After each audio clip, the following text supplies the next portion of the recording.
Allora, cari miei amici, sono tornato a casa da Ro, sono andato a fare una scena con dei amici, sempre del nostro giro lombardista, anzi, l'era particolare perché c'era un tre lombardi, uno di Milano, uno di Galarra e uno di Brescia, della zona di Brescia, perché era un piemontese,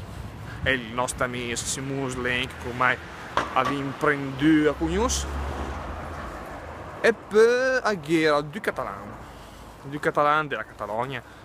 e è interessante perché noi parlavamo tutti la nostra lingua e si intendevano piuttosto bene. Allora, adesso devo essere sincero, il catalano e il capisci, però che avere un po' di pratica, perché le minga in sci facile capire subito, se te sei l'idea ascoltare un po' male, te che arriva, no magari, se che un po' di frecasse, se te che no, l'orecchia attenta, si fa fatica, però neanche in sci tanto. Poi probabilmente noi siamo in vantaggio perché